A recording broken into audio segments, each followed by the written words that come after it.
o nosso irmão e nós mesmos, né?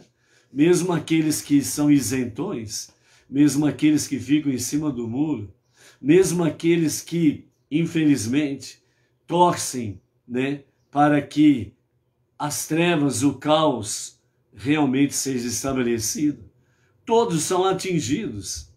E mesmo aquelas pessoas que têm cérebro, mas não usam, têm inteligência, mas colocaram na aposentadoria, ou seja, esconderam lá no armário oculto e não colocam para funcionar, e não veem qual é a diferença da direita e da esquerda, do seu braço direito, do seu braço esquerdo, que simboliza exatamente o quê? A direita divina, a bondade, a misericórdia, a esquerda divina, a severidade, o julgamento, o juízo.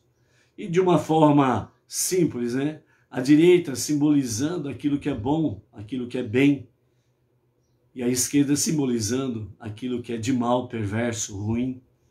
Então, por isso, realmente, é como está escrito, que o coração do sábio se inclina para a direita, mas o coração do perverso se inclina para a esquerda. E dentro desse sentido, amados, o Salmo 23 é a nossa prece para o dia de hoje, para que, assim como Deus, Ele faz com que o sol, a luz do dia, simbolizando um novo dia, uma nova esperança, uma nova oportunidade, ela vem tanto para os bons como para os ruins.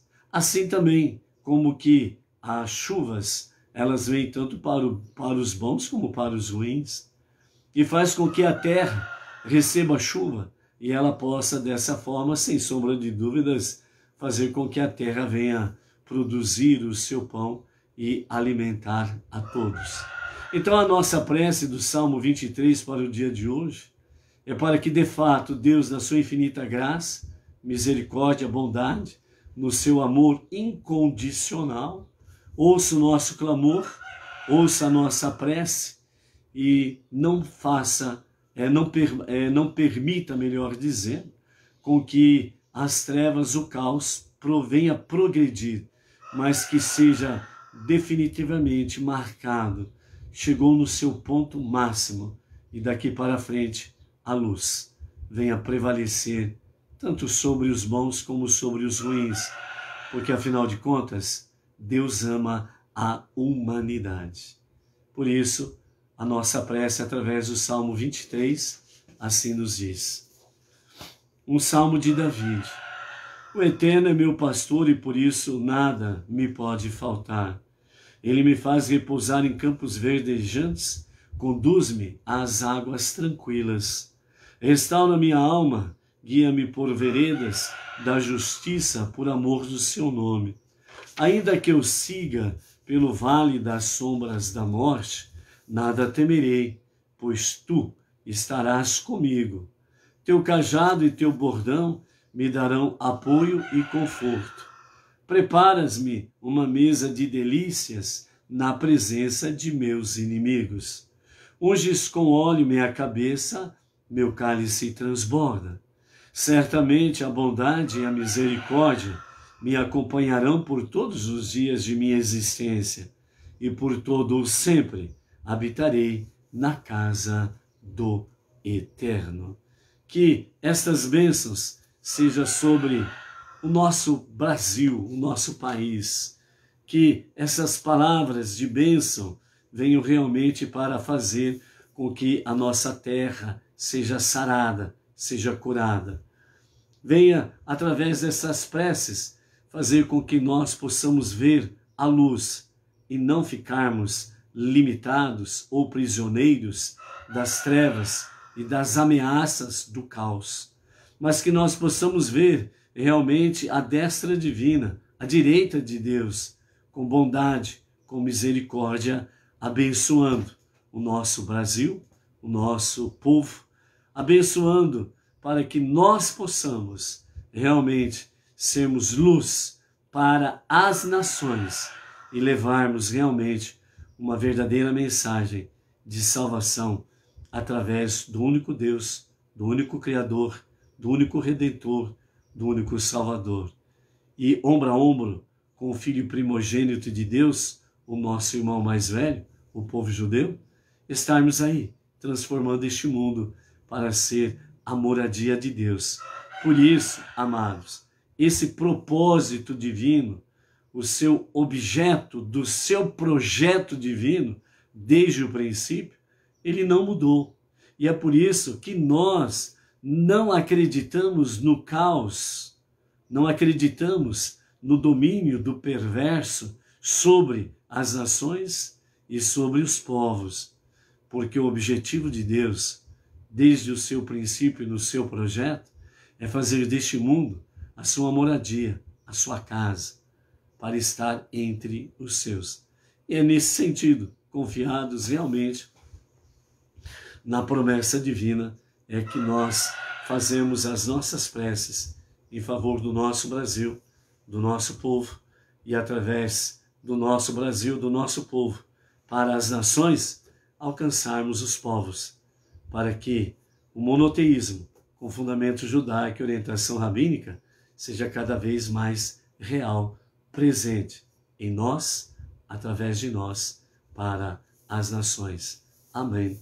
Vê. Amém. Maruatá no reino mercão, Shakuniab de valor. Então, amados, para essa semana nós temos a Parashá Toledot, ou seja, esses são os descendentes, né? Como nós temos aí o primeiro verso, né, do capítulo 28, verso 19, que fala, esses são os descendentes de Itzahak, o filho de Abraham. Então, por isso, Toledot, né? Descendentes, gerações, né? Está dentro desse aspecto aqui. Segundo Rashi, ele nos fala que esses são, né, Toledot, ou seja, esses são os descendentes de Itzahak, está explícito exatamente com a questão de Yaakov e Esav, né, conhecido como Jacó e Esaú. Né? Então, Yaakov e Esav, esses são os descendentes Toledot de Itzahak. Segundo os ensinamentos racídicos, os nossos mestres falam que Yaakov, ele representa a alma divina, ou, numa outra visão, representa a alma, enquanto que Esav, ele representa a alma animal, e também representado como o corpo.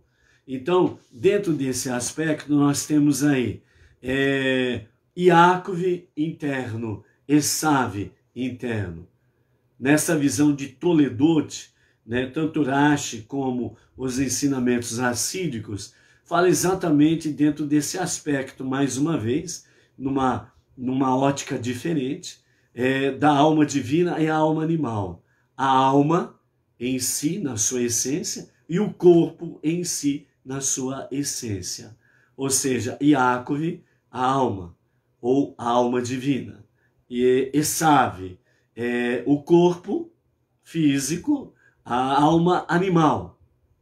Nesse sentido, nos mostra que esses gêmeos, né, de Itzahak traz para nós essa mensagem em que nós estamos de fato dentro dessa realidade.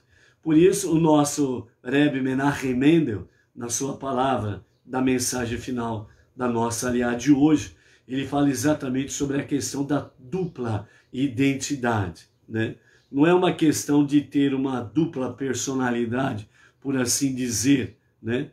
Também conhecido dessa forma, dupla identidade ou dupla identidade, mas que está inserido em nós essa realidade, a alma divina, a alma animal, a alma na sua essência e o corpo na sua essência, que representa o quê? A alma buscando aquilo que é espiritual celestial, o corpo representando exatamente aquela questão da busca daquilo que é físico, material, egoísmo, então por isso alma animal, ok? Então é isso que nós vamos encontrar durante essa semana, dentro desse aspecto, nestas análises que nós teremos durante a semana aí. Então, portanto, a alma em si, na sua essência, ela também é descrita pelos nossos sábios como uma criança inocente, que confia plenamente no Pai, né? Então, é esse aspecto também que nos fala sobre a questão da alma como uma criança. E nesse sentido, né, o amor, ele é compartilhado, né? A alma e Deus, a alma criança e Deus, o Pai. E esse amor, ele é algo muito intrínseco, tanto na criança para com o pai, como do pai para com a criança.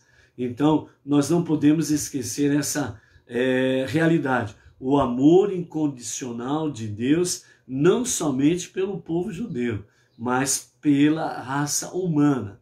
Então, esse amor incondicional de Deus é uma realidade para a humanidade. Por isso nós jamais podemos, né, como os próprios conselhos dos nossos mestres falam, nós não podemos colocar uma pessoa, um nosso semelhante, o nosso próximo, de forma vexatória em público, né? Nós não podemos fazer isso daí. Por quê? Porque todo ser humano tem no seu interior uma centelha divina, ok? Então há uma porção de Deus realmente no interior de cada ser humano, né? Ah, mas e o perverso, aquela pessoa ruim, etc e tal. Ela tem no seu interior uma centelha divina, ponto. Não temos como mudar essa realidade. Ah, mas por que é tão perverso assim? Esave, segundo os nossos mestres, fala exatamente, Esave é a expressão desse perverso, desta alma animal, né? Uma pessoa ruim. Ou seja, cada um foi lhe dado o livre-arbítrio, o poder de decisão. Então, nós, né, todo ser humano, ele recebe em si a sua alma divina e a sua alma animal. Recebe no seu interior um Yaakov, a alma, a criança, que confia e ama plenamente seu Pai, Pai Celestial. Mas também temos o corpo, que é exatamente aquele que oculta a presença divina.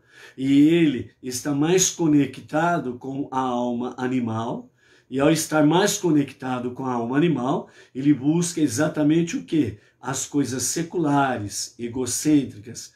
Ele busca as paixões e por aí afora vai. Então, nesse aspecto, Deus nos mostra a realidade que Ele nos criou desta forma, para que nós, através do livre-arbítrio, nós venhamos decidir, eu quero vencer o meu corpo, os seus desejos, as suas paixões, o seu egocentrismo e por aí afora vai. Eu quero vencer a alma animal, fortalecer a alma divina, a alma, a criança que de forma inocente confia e ama plenamente o Pai Celestial. Então eu quero fortalecer esta alma, a alma divina, para que a alma animal ela possa somar, né? Então a escuridão que há nela venha brilhar exatamente com o fortalecimento da alma divina, que ama a Deus, busca a Deus através do quê? Através daqueles 5 pilares. Techuvá, o retorno a Deus para um verdadeiro e sincero arrependimento. Tefilot, as preces diárias. Estudo da Torá, estudo das 7 leis de Noah, a Tzedakah, ofertas, dízimos, doações, etc. e tal. Dentro desse aspecto, resume-se estudo da Torá e cumprir os seus mandamentos, ok? Então, é nesse sentido que nós podemos realmente fazer com que o Yaakov interior seja fortalecido para que Esave, né, a alma animal, venha para a luz, venha somar com Yaakov para fazer aquilo que é bom e agradável aos olhos de Deus. Então, dentro desse sentido, é o nosso desafio no nosso dia a dia. Quando a alma e o corpo, né, vêm juntos, somando, cada um começa a absorver a qualidade única da outra parte. Através do cumprimento da Torá e os seus mandamentos, a alma ensina ao corpo, a alma animal, né, representa o corpo, a alma divina, que é a alma na sua essência, né? Então ela ensina ao corpo, a alma animal, como amar a Deus. Por outro lado, o corpo, a alma animal, estando na luz com a alma divina, somando com a alma, então o corpo, em troca, o que ela ensina? Ela ensina a alma como revelar todos os aspectos que o tornaram o escolhido, né? Então, você é o escolhido de Deus. E por isso você não pode permitir com que, de fato, o corpo, a alma animal, prevaleça na tua vida. Porque é Yaakov, a sua alma divina, que está essencialmente ligada à fonte essencial da sua existência. Então, essa alma divina que precisa fortalecer para que, de fato, a alma animal, Yaakov, venha somar consigo, somar com Yaakov. Isso daí, segundo os nossos mestres, ele é representado exatamente naquele momento em que Yaakov, ele retorna de Harã, e ele envia mensageiros para Esav, anunciando a Esav: Esav, eu, Yaakov, estou em paz contigo. Exatamente nesse sentido, Yaakov estava naquele momento numa situação tão elevada espiritualmente, que ele tinha paz plena com Esav. Então ele enviou mensageiros para Esav, para dizer a ele: Esav, eu estou em paz contigo. Entra em paz comigo também. Então, nesse sentido, nós temos aqui algo prático para o nosso dia a dia, que é exatamente a nossa alma divina, a nossa destra, e a nossa alma animal, a nossa esquerda, somando-se para o nosso dia a dia. Porque, de fato, literalmente falando, Yaakov e Esav estarão plenamente em harmonia nos dias da redenção final, com Mashiach, nos dias de Mashiach.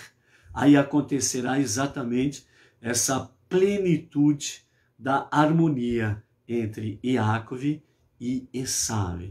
Por isso, os dias de Mashiach, que ainda não se cumpriram, a história da humanidade já teve vários pseudos messias por aí afora vai, e até agora nenhuma profecia se cumpriu dentro deste aspecto. Então, quando o justo e o verdadeiro Mashiach se revelar, se cumprirá esta realidade. E então, por isso que, de fato, não somente o povo judeu, mas todas as nações viverão em harmonia, em verdadeiro shalom. E por isso que as profecias falam, quando o justo e o verdadeiro Mashiach, ele começar realmente a reinar, as guerras cessarão, as doenças e a morte cessarão. Os judeus serão recolhidos dos 4 ventos do planeta e retornarão para Eretz Israel, a terra de Israel, bem como o terceiro e o definitivo templo em Jerusalém será construído e permanecerá eternamente. Entendeu? Então, por isso, nós temos diante de nós, nesta semana, realmente Toledot. Esses são os descendentes de Yitzhak. Temos em nós o nosso Yaakov interno e o nosso Esav interno. Quem prevalece é aquele que você mais vai fortalecer, ok? Aquele que for mais forte, ele vai, num bom sentido, vai subjugar o outro à sua mercê. Sem sombra de dúvidas, prevalecendo Yaakov significa que a alma divina prevalece.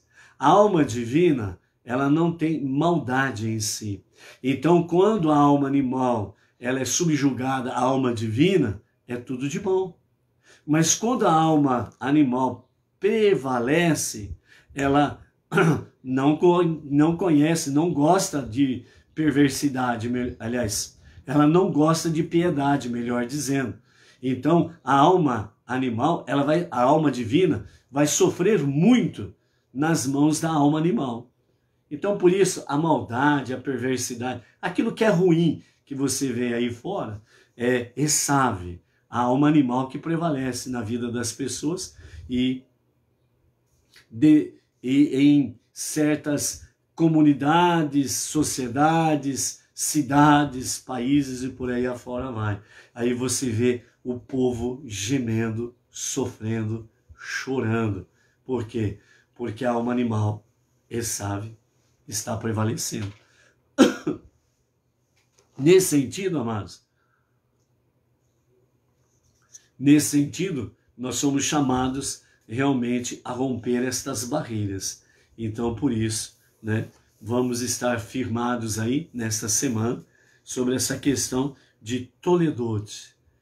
E esses são os descendentes de Isaac, Iacove e Esav. Ok?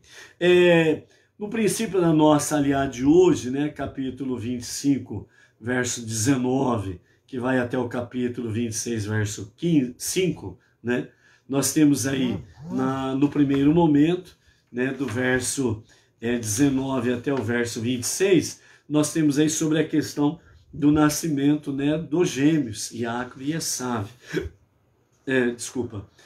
Depois do verso 27 até o verso 34, nós temos aí Iacove compra a primogenitura de Esav, e aí a partir do capítulo 26, né, do verso 1 ao 5, nós temos aí o início, né, de Isaac, muda-se para Gerar por causa da fome, né?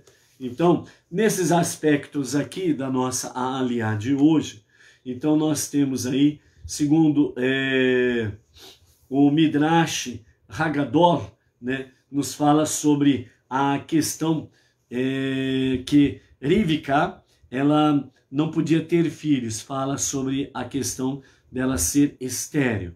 Mas também, segundo o Midrash Haggadah, fala para nós que, segundo os nossos mestres, que Isaac também era estéril. Ele também não podia realmente ter filhos. Então, na realidade, nós temos aí, segundo o Midrash Haggadah, né, que tanto Rivka como Isaac, os dois eram estéreis, né? Então, nos primeiros 20 anos do casamento, eles não tiveram filhos, ok? E aí, em seguida, nós temos aí, de fato, essa questão em que Rivka, ela vem ficar grávida. E quando ela está grávida, então há realmente uma gravidez conturbada, né? E ela percebe que ela sente dores e parece que alguma coisa esquisita está acontecendo no seu ventre. Então ela busca realmente a Yeshiva de Shem e Ever, né, daqueles dias, e ali na Yeshiva ela consulta, né, Shem e Ever, né, sobre o que está acontecendo no seu ventre, porque essas dores, essas conturbações que ela sentia, quando ela passava próximo a Yeshiva, né, de Shem e Ever, né, então ela sentia impulsos no seu ventre, parecendo que o filho queria sair. Quando ela passava perto de uma casa de idolatria, acontecia a mesma coisa, né? Então, o que era isso? Então, segundo a Shem, a quem ela consultou naquele momento, então ele revelou para ela que, de fato, né, através da inspiração divina, Shem, ele disse a Rivka que ali havia gêmeos, e no interior do seu ventre, ali haviam 2 gerações, 2 descendentes de Isaac.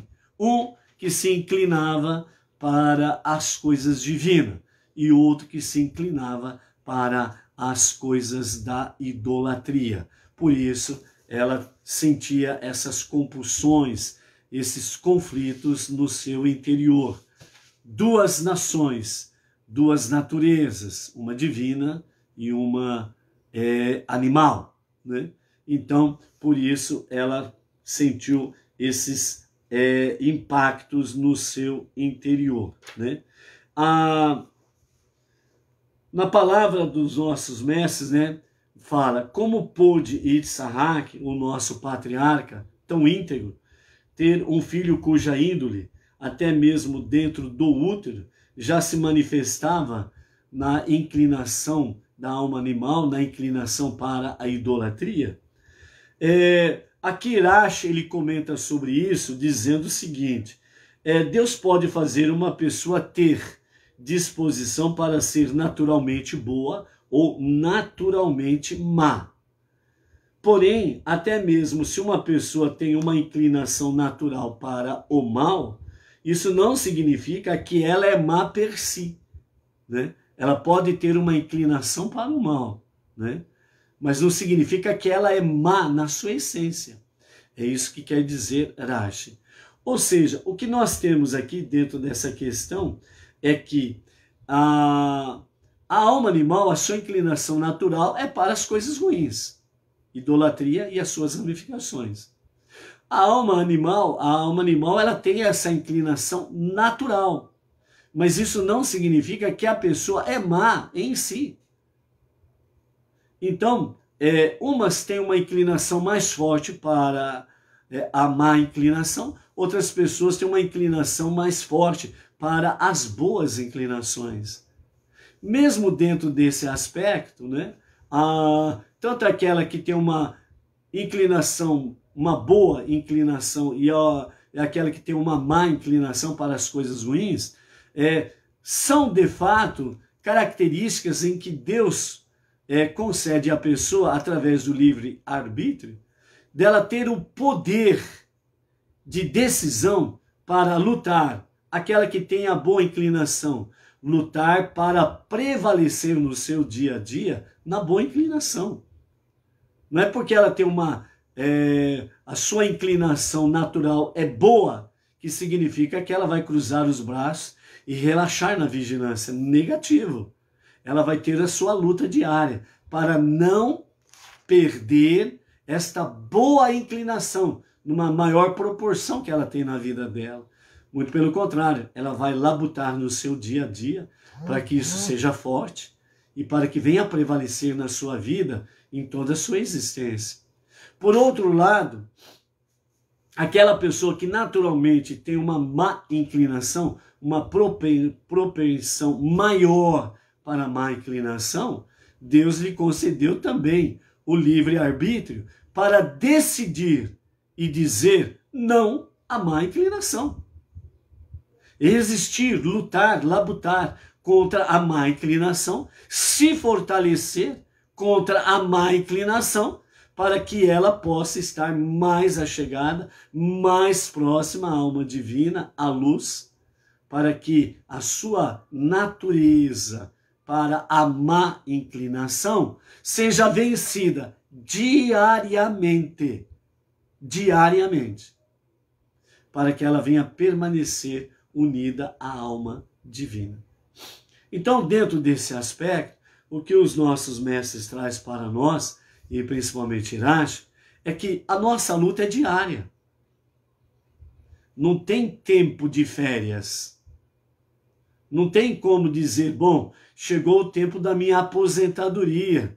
Pronto, acabou. Agora eu vou me aposentar, vou relaxar, vou gozar minhas férias, né? Sombra, água fresca, rede à beira-mar, água de coco geladinha, fresquinha, e etc e tal. Negativo. Nós podemos aposentar no campo secular. Podemos tirar férias no campo secular, do nosso trabalho, etc, etc, etc. Mas no campo espiritual, jamais vamos ter férias ou aposentadoria. Ok? Por isso, né?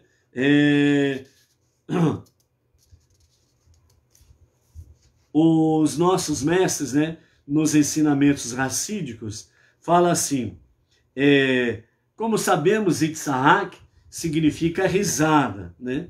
Que está relacionado principalmente com felicidade e júbilo. Então, esse é o foco, ok?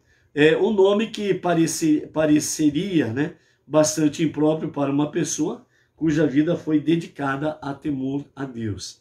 Então, Deus fica perto daqueles que são humildes, como declara o versículo de Isaías, capítulo 57, e o verso 15.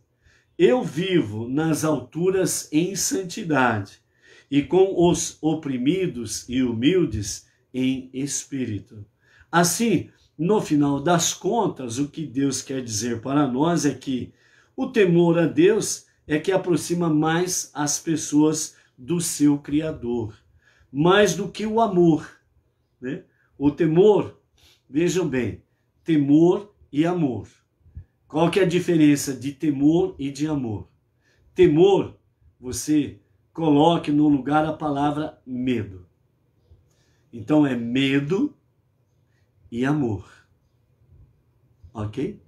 O amor, ele traz o respeito, a reverência para com Hashem, né? A dedicação constante a Deus de forma amorosa. O medo, ele traz para nós o temor. Temor e medo é o mesmo significado. E o que quer dizer isto? O medo é exatamente de nós nos afastarmos de Deus e sofrermos as más consequências desta decisão.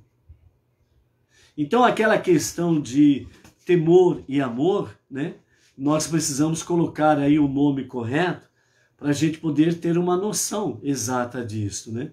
Então, por isso, né, os nossos mestres do Hassidismo, eles dizem assim, o medo, mais do que o amor, faz a pessoa se sentir pequena e humilde. Ironicamente, ao se sentir pequena, a pessoa, na verdade, se faz grande, porque sua humildade funciona como um recipiente vazio no qual Deus pode morar. Qual que é a lição do medo que nós aprendemos? Quando você diz assim, eu senti medo, o que significa isso? Obviamente você tem que passar por uma situação em que você diga, eu tive medo. Quem já passou por uma experiência dessa, obviamente, acredito, 100% todos passaram por uma situação de medo. E todo aquele que passou por uma situação de medo, qual foi a lição que ele aprendeu? Eu não sou nada. Eu me senti impotente diante daquela situação. Se não fosse Deus, eu não teria escapado daquela situação que me trouxe muito medo. Então, por isso, os nossos mestres do Hassidismo falam que o medo, de forma irônica, nos aproxima muito mais da humildade e de nos sentirmos pequenos do que o amor. E dentro desse aspecto, pequenos e humildes, é onde nós nos tornamos vazios. Eu me senti impotente. Se não fosse Deus, eu não teria escapado daquela situação. Como eu tive medo. É o momento em que nós nos sentimos pequenos e humildes. Esse humilde significa dependência total de Deus. Vazio de si mesmo e socorro em Deus. E é onde que vazios de nós, Deus vem e preenche o nosso ser. Por isso, realmente, é dessa forma que Deus quer encontrar cada um de nós. Um recipiente vazio de si mesmo, vazio de Iaco, aliás, vazio de Esav, vazios da alma animal que tem domínio, mas quer nos encontrar realmente vazios desta forma, para que Ele possa preencher-nos e fortalecer a nossa alma divina, a nossa alma interior, Iacove, onde nós nos conectamos com Deus, não somente com amor, mas também com temor. Entendeu? Então é nesse sentido aí que nós temos estas revelações diante de nós, né? Então, quando nós vamos aqui para a questão, né, que nos fala sobre Iacove compra a primogenitura de Esav, né? Antes disso daí, nós temos aí, segundo os comentários, né, de Rashi, do Talmud e do Midrash, nós temos aí a questão que Iacove, aliás, Yitzhak, ele amava mais Esav, né? Então, os nossos mestres falam, né, por que, né, tinha essa conexão com Esav? Esav, ele sempre trazia os guisados para o seu pai. Então, ele sempre trazia ali, né, a sua caça e preparava o seu guisado, a sua alimentação especial para o seu pai. Então, no linguajar atual, né, ele levava o seu pai no bico, né? Bem como também, segundo o Rashi e o Talmud, nos fala que Esav, quando ele assim o fazia, ele falava com seu pai e perguntava para o seu pai, né?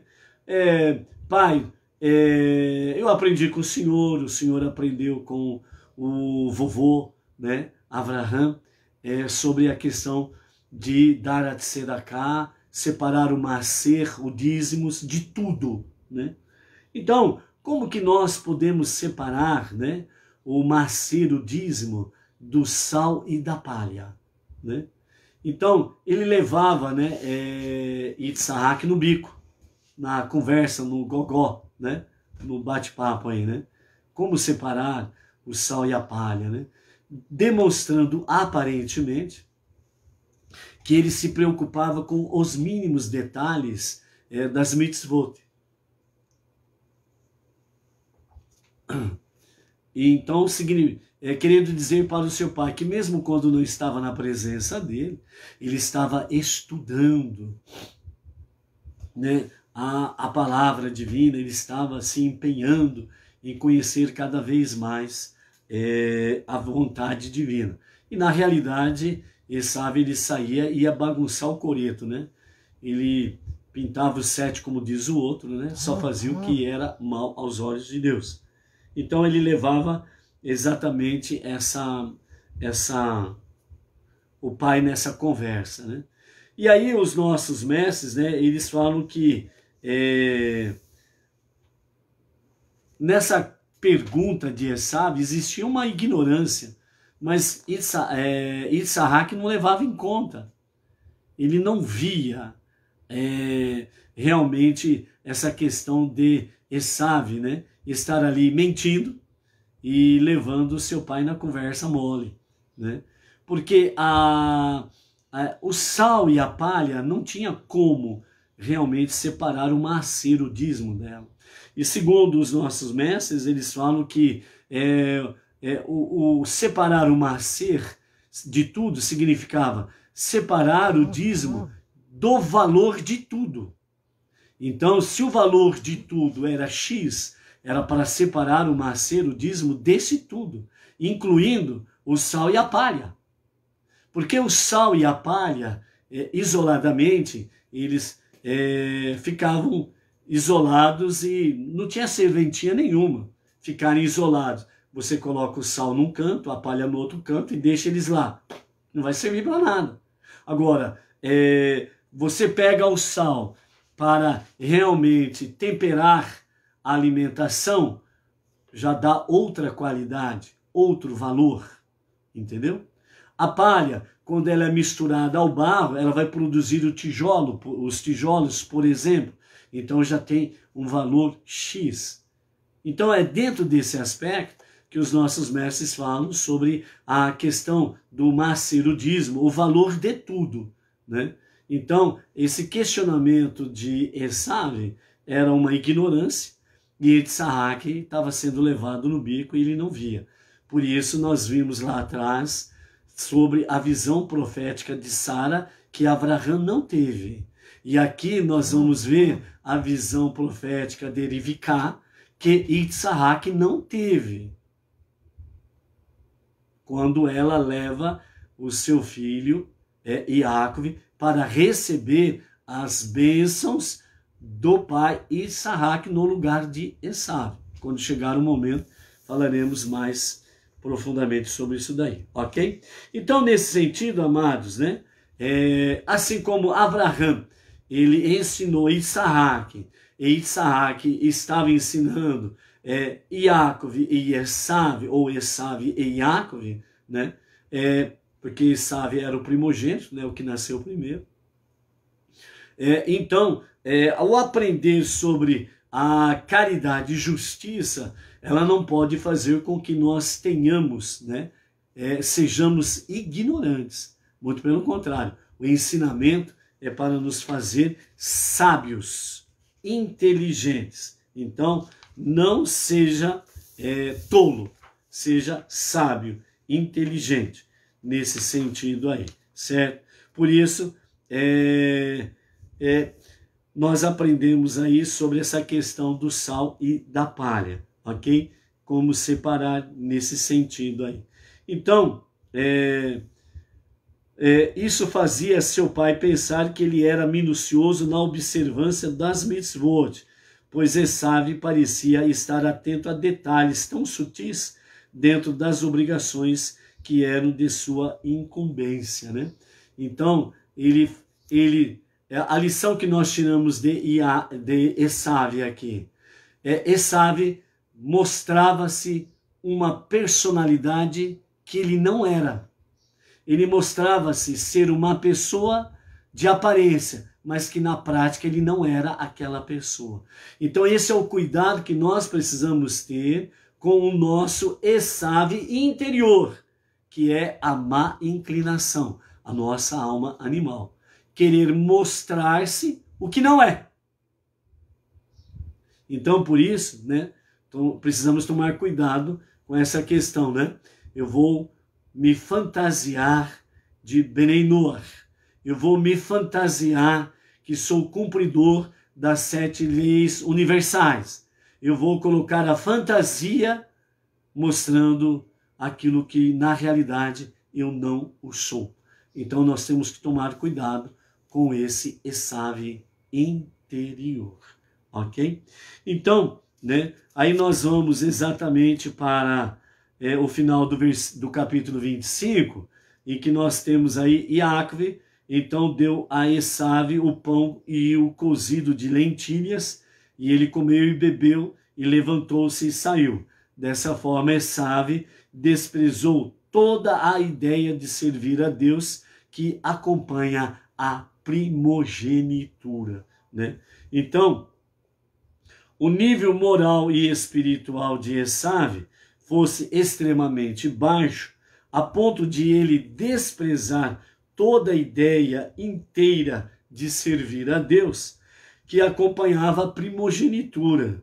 E mesmo sendo ele uma pessoa com má inclinação, assassina, né? Ainda assim, vemos que mais tarde, Iacove enviou mensageiros, né? Que eram anjos, como vamos ver lá na frente, para informar a Esav que ele estava em paz com ele e que desejava sua amizade, né? Isso, né, nós estamos vendo aqui no capítulo 25, verso 25, né? Em que nós vemos aí a má inclinação de Esav, capítulo 25, verso 25, onde nos fala lá, né, que o primeiro que nasceu foi Esav, que era vermelho, né, e peludo, né? E eles o chamaram de Esav, né? Então, essa inclinação assassina que Esav tinha. E depois, né, sobre a questão de Iacove enviar mensageiros da paz, que nós vamos ver mais para frente, lá no capítulo 32, quando ele retorna de Harã. Então, disso nós aprendemos uma grande lição, né? Devemos estender a mão e enviar mensageiros até mesmo para aqueles judeus, e judeus para judeus, e Benei Noach para Benei Noach, né? Que parecem estar no nível de Esav, até de maneira agradável e pacífica, com amor e carinho. Ele precisa ser aproximado da Torá com as cordas de amor, conforme fala o capítulo 32 do Tânia, né? Então, nesse aspecto aqui, né, nós vemos que, apesar de Esav, ele abrir mão de toda a primogenitura, que significa abrir mão de toda a ideia de servir a Deus. Aí você pode perguntar assim, mas o que o Benei Noach, né, tem a ver com essa história, né, de vender o direito de primogenitura? Nós precisamos captar o que significa primogenitura. A primogenitura é toda, sem exceção, toda a ideia de servir a Deus.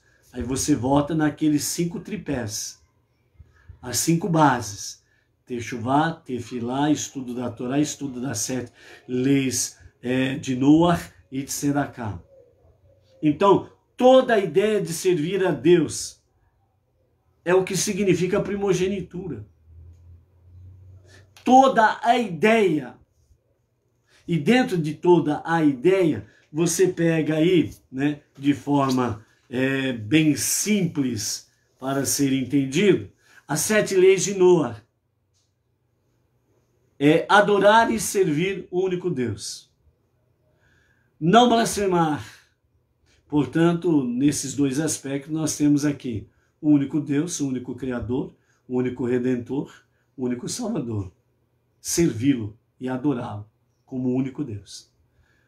3, não matar, não assassinar. Portanto, você não pode assassinar. O que é assassinar? É matar alguém voluntariamente. É tirar a vida de alguém de forma voluntária. Legítima defesa é uma outra questão. Você defender a sua vida, a vida da sua família, ou a vida de terceiros, e isso possa resultar na morte do agressor, do assassino, você não cometeu o pecado de assassinato, porque você estava defendendo a sua vida, ou a vida da sua família, ou a vida de terceiro. Isso chama-se legítima defesa. E a Torá, ela apoia a legítima defesa. Quem é contra a legítima defesa está contra a Torá e está contra as 7 leis universais. 4, não roubar. Não roubar está bem claro, explícito. Então, se você é a favor do ladrão, você está contra a vontade divina. Você está contra o princípio da primogenitura. Toda a ideia de servir a Deus. Mesmo que você diga que é um monoteísta. Mesmo que você diga que é um Ben-Noach ou Bat-Noach. 5, não praticar relações incestuosas. Relações sexuais proibitivas. Entre elas, por exemplo, o adultério. Se você pratica, você está fora. Se você concorda, está fora. Você olha com apreço quem pratica isso, você está fora. Mesmo que você se declare um monoteísta. 6, não ingerir o membro de um animal vivo, né? Então, o animal, para a sua carne para ser servida como alimento, precisa seguir os critérios do abate, em que o animal tem o mínimo de dor, tem a sangria completa, que representa que o sangue que saiu completamente do corpo do animal, isso declara a morte do animal, aí sim pode ser cortado, né? E dessa forma a carne ser servida como alimento. E o sétimo é fazer justiça ou estabelecer tribunais de justiça. Então, dentro dessa questão das 7 leis de Noé, principalmente, né, dentro do aspecto para nós, não judeus, Bnei Noé, nós estamos aqui dentro da ideia da primogenitura, que significa toda a ideia de servir a Deus. Então, as 7 leis universais, de forma resumidamente, é isso daqui. Então, não matar está dentro do aspecto que você não pode aceitar, não pode concordar e não pode se associar com aqueles que praticam assassinatos voluntários. Porque o próprio nome assassinato é aquele que pratica assassinar alguém voluntariamente. Entre eles, aquelas vidas que são ceifadas no ventre de suas mães. Que você conhece muito bem a palavrinha, que significa tirar a vida do bebê indefeso no ventre de sua mãe. Você é a favor disso? Ah, não, eu não sou a favor. Ah, mas você se associa com aqueles políticos e com aqueles partidos que aprovam essa ideia, inclusive você votou nesses partidos? Você é um Esav. Você se fantasia. Quando está na presença divina, você se fantasia daquilo que você não é. Não é uma questão política, não é uma questão partidária que nós estamos falando aqui. É uma questão de associar com o perverso. Se você se associa com o perverso, que é a favor dessas ideias, você não é sábio, um hipócrita, um fingido. Você simplesmente vestiu uma fantasia, mostrando aquilo que você não é, como Esav, quando chegava diante do seu pai, e ele ficava com questionamentos de idiotas, ignorantes. Como separar o macer do sal e da palha? O que adianta a pessoa, ela simplesmente, né, ela tira uma foto e expõe publicamente. Ó, Torá, ó, o macho, eu estudo. Ainda cai na idiotice de dizer, eu cumpro as 7 leis universais. Mas vai na prática, ele se associa com o perverso, com os assassinos, com os ladrões. Ele se assassina com aqueles que praticam relações sexuais proibitivas. Ah, eu não faço nada disso. Você é uma mulher de Jó. Aliás, você é uma mulher de Ló. Ló, sobrinho de Abraão. Você virou uma mulher de Lote. Não fazia, mas amava tudo aquilo que estava lá em Sodoma e Gomorra. Entendeu? Gente, nós precisamos ser inteligentes, não tolos, e nem massa de manobra. Por isso, o nosso Rebbe Menahem Mendel, ele nos fala exatamente sobre a questão da duplicidade, onde ele nos diz da seguinte forma, a dupla identidade, né?